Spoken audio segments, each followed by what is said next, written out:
काय सांगणार? राज्याचा अर्थसंकल्प आज सादर होतोय. कोणत्या पद्धतीनं सर्वसामान्य सुशिक्षित बेरोजगार उद्योगांसाठी दिलासा मिळणार आहे? नाही, साधारणतः कोणताही अर्थसंकल्प येत असताना ज्या 4 प्रमुख मुद्द्यांवर आपण अर्थसंकल्पाची विभागणी करतो त्यामध्ये कॅपिटल इन्व्हेस्टमेंट म्हणजे भांडवली खर्च, ज्यातून आपण आपल्याकडच्या पायाभूत सुविधा वाढवतो. नंबर 2, कृषी क्षेत्रामध्ये आपल्याला लक्ष द्यावं लागतं.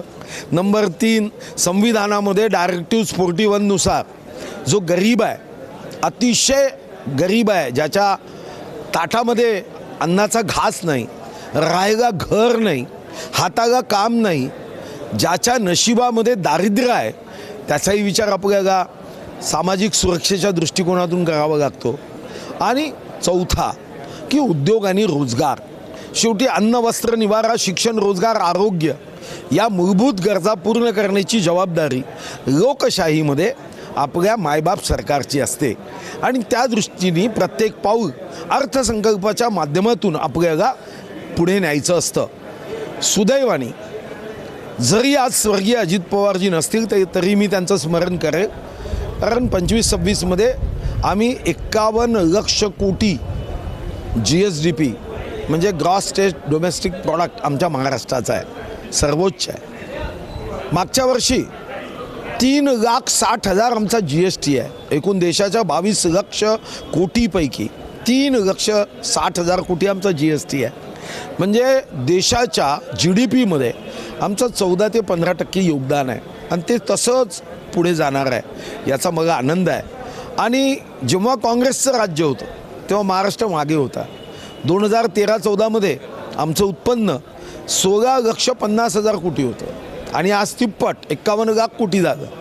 मी जेव्हा अर्थमंत्री होते तेव्हा 5 वर्षात राजस्थानच्या जन्मापासून जेवढा त्यांचा GSDP होता 8 लक्ष कोटी, आम्ही तर 10 लक्ष कोटी 5 वर्षात वाढवला होता.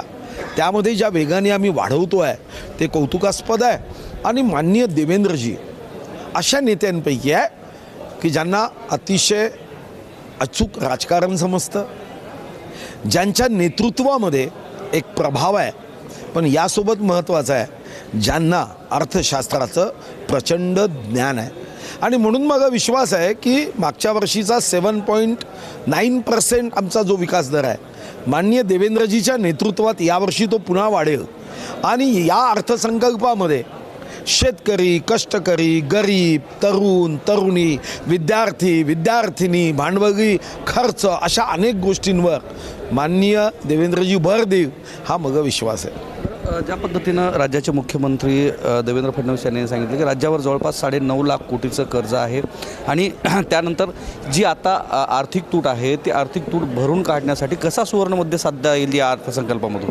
असं आहे, तुटीचा अर्थसंकल्प हा डॉक्टर किन्स अर्थशास्त्रीच्या माध्यमातून जेव्हा विकसनशील आपली अर्थव्यवस्था असते किंवा विकासासाठी तुम्ही या अर्थव्यवस्थेच्या दृष्टीने अर्थसंकल्प देता तेव्हा साधारणतः कधीकधी तुटीचा अर्थसंकल्प हा मांडावा लागतो. तुटीचा अर्थसंकल्प याचा अर्थ अर्थव्यवस्था वाईट आहे असं नसून किंवा असणाऱ्या कर्जाचा आकडा हा जर तुमच्या मानक आणि निकषानुसार योग्य असेल, जर राजकोषीय तूट ही 3% कमी असेल, तुम्ही देत असणारं व्याज हे महसुली उत्पन्नाच्या योग्य पद्धतीच्या मापदंडात असेल, तर मला विश्वास आहे की शेवटी नुसतं कर्जाचा आकडा सांगून तुम्ही राज्याच्या अर्थव्यवस्थेला बदनाम करू शकत नाही. ज्या पद्धतीनं लोकसभा निवडणुका झाल्या, विधानसभा निवडणुका झाल्या, महायुती सरकारनं आश्वासन दिलेलं होतं की शेतकऱ्यांच्या कर्जमाफीचं, त्या कर्जमाफीतून शेतकऱ्यांना कुठंतरी दिलासा मिळणार आहे का? या अर्थसंकल्पात तशी तरतूद असणार आहे का?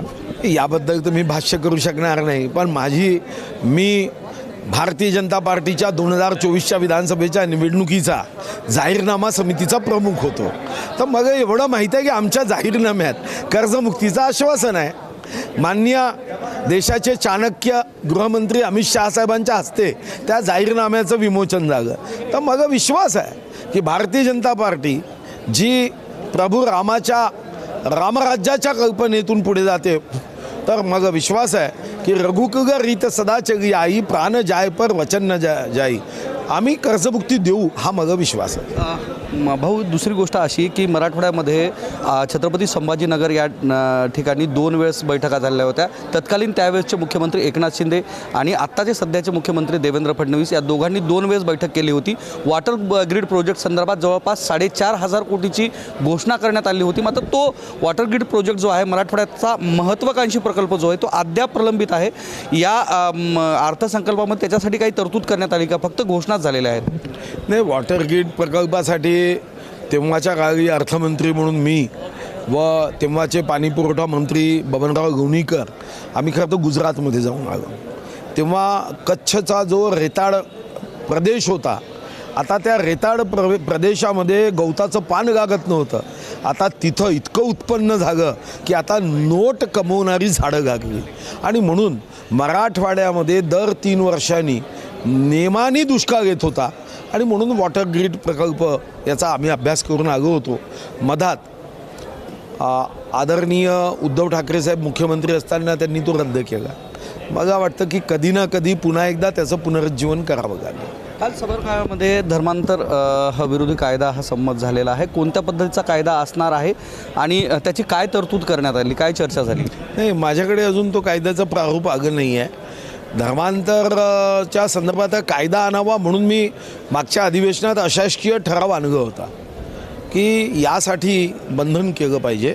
कारण अनेक ठिकाणी धर्मांतर हे विचारावर होत नाही, त्या धार्मिक ग्रंथाच्या ज्ञानावर किंवा वाचन करून होत नाही, तर फक्त कधीकधी मोह दाखवायचा, कधीकधी असहाय्यपणाचा फायदा घ्यायचा, गरिबीपणाचा फायदा घ्यायचा आणि त्यातून धर्मांतरण.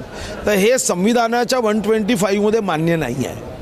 आणि म्हणून आपल्याला धर्मांतर करण्याच्या संदर्भात काही वैचारिक जे धर्मांतर आहे त्याला कोणी विरोध केला नाही. पण काही ठिकाणी ज्या पद्धतीचं धर्मांतरण केलं जाते, जसं औरंगजेबाच्या राज्यात ते स्वतःला गाझी समजायचे, स्वतःला गाझी समजून ते म्हणायचे की धर्मांतर करण्याचा माझा अधिकार आहे, तलवारीच्या जोरावर धर्मांतरण करायचं, मंदिरं तोडायची. असं धर्मांतरण आम्हाला आमच्या संविधानाने मान्य नाही. म्हणून या धर्मस्वातंत्र्याचं अशासकीय बिल मी मांडलं होतं आणि मी स्वागत करेन जर सरकार या संदर्भामध्ये कायदा करेल. आज देशामध्ये 8 राज्यांनी हा कायदा केला आहे. अजितदादा यांच्या अपघाती मृत्यूनंतर जे वादंग उठलेलं आहे, रोहित पवार आंदोलन करताना दिसतात. VSR कंपनी DGCAवर गुन्हा दाखल होत नाही. कालच्या तारखेमध्ये त्यांच्या आमदारांनी सरळ VSR कंपनीच्या मालकाचा अंडरवर्ल्डशी संबंध असल्याचा आरोप केलेला आहे. गुन्हा का दाखल होत नाही? काय अडचण आहे सरकारला? नाही, मला याची जास्त माहिती नाही. गुन्हा तर दाखल होतोच, कारण खरं तर जगाचा हा नियम आहे. आमचाही देश याच जगाचा भाग आहे. विमान वाहतुकीच्या संदर्भात संयुक्त राष्ट्रसंघाने जे प्रोटोकॉल तयार केले आहे त्यामध्ये एखादा असा अपघात झाल्यानंतर त्याची चौकशी करणे आणि त्याचे निष्कर्ष जगभर शेअर करणे. कारण जगामध्ये विमान वाहतूक, विमान प्रवास हा जगातला सर्वात सुरक्षित प्रवास झाला पाहिजे असा आग्रह आहे. मग चौकशी होतच असते. मग एका गोष्टीची माहिती नाही, DGCA चौकशी करते, गुप्तचर विभाग चौकशी करते आणि याच्यावर आंतरराष्ट्रीय चौकशी अहवाल द्यावा लागतो. आणि हां, एक गोष्ट खरी आहे की असे अपघात होतात तेव्हा शंका निर्माण होत असते. स्वर्गीय संजय गांधींचा अपघात झाला तेव्हाही शंका झाली, स्वर्गीय माधवराव सिंधियांचा झाला तेव्हाही शंका निर्माण झाली, जेव्हा या संदर्भामध्ये आंध्र प्रदेशचे मुख्यमंत्री यांचा जेव्हा या संदर्भातला अपघात झाला तेव्हाही अशी शंका उपस्थित केली गेली. तर अशी शंका नेहमीच विमान अपघातानंतर उपस्थित होते. आपल्याला माहिती आहे की परमपूजनीय नेताजी सुभाषचंद्र बोसचा अपघात झाल्यानंतर अशी शंका उपस्थित केली गेली. तर मला असं वाटतं की साधारणतः शंका उपस्थित करण्यावर माझा आक्षेप नाही आहे. चौकशी होणार असते, ती होतच असते. काटोल या ठिकाणी डेटोनेटर बनवणाऱ्या कंपनीमध्ये जो भीषण अपघात झाला त्यामध्ये निष्पाप 19 कामगारांचा दुर्दैवी मृत्यू झाला. त्या ठिकाणी जे कारखाना होता त्याच्यामध्ये ज्या अक्षम्य चुका केल्या त्यामुळं हा अपघात झाल्याचं बोललं जातं आहे. कसं पाहता या सगळ्या घटनेकडं? नाही, अतिशय वेदना आणि दुःखदायक आहे. खरं तर नैसर्गिक मृत्यू हा सर्वांनाच मान्य आहे, पण मानवी दोषाने होणारे मृत्यू हे कसे मान्य? मानवी दोष आहे यामध्ये. आपण या संदर्भामध्ये जे आमचे सेफ्टी मेजर्स आहे सुरक्षा मानकं आहे ती सुरक्षा मानकं नफाखोरी करण्यासाठी लोकांचं शोषण करायचं का? ही पृथ्वी शेषनागाच्या मस्तकावर नाही, श्रमिकाच्या मुठीवर आहे. हे शाहीर अण्णाभाऊ साठेंनी सांगितलं खरं आहे. श्रीमंतसुद्धा ज्या घरात राहतो ना, आनंद घेतो त्या घराचा, पण ते घर निर्माण करणारे कष्ट करणारे श्रमिकाचे हात आहे. इतक्या उंचावर धोकादायक परिस्थितीत काम करतात, तेव्हा तुमच्या चेहऱ्यावर आनंद आहे, तुमच्या मुलाचं बेडरूम तयार होतं. तुमची नफाखोरी हे दुसऱ्याच्या जीवनावर आघात करणारी नसावी. विदर्भामध्ये असे बरेचसे कारखाने आहेत. विदर्भाचा आता उन्हाळा सुरू झाला आहे. विदर्भामध्ये तापमान 44च्या पुढून असतं आहे आणि अशा कंपन्यांमध्ये सुरक्षा मानांकने जी आहेत ती पाळणं गरजेचं आहे. त्या संदर्भात सरकार कुठंतरी कठोर निर्बंध लावून या सगळ्या कामगारांना सुरक्षा देण्यासंदर्भात काही योजना आखणार आहे का? या आगामी आमदारांची समिती करावी असं सांगितलं, कारण या संदर्भामध्ये कायद्यांचा सूक्ष्म अभ्यास केला पाहिजे. आणि काल मी उदाहरणही दिलं की तुमच्या कायद्याला हे घाबरतच नाही. तुमचे कायदे असे पाहिजे की त्यांच्या मनात या संदर्भात भीती तर पाहिजे ना. आता तुमच्या कायद्यांना जर उद्योगपती ना बाप बडा ना भैया, the whole thing is that की भैया सबसे बडा रुपया हा 1976चा स्वर्गीय महमूदचा चित्रपट होता. त्यामध्ये मौसमी चटर्जी आणि विनोद मेहरा होते. त्याच्यामध्ये सबसे बडा रुपया असं होता कामा नये. सबसे बडा कानून है हा भाव निर्माण करतात. बेटा आता नको. हे होते आपल्यासोबत सुधीर मुनगंटीवार, ज्यांनी राज्याचा जो अर्थसंकल्प आजच्या तारखेत सादर होणार आहे त्याच्यावर भाष्य केलं. कॅमेरामन सुधाकरसह मी धनंजय सोळंके, टाइम्स नाऊ मराठी, विधान भवन, मुंबई.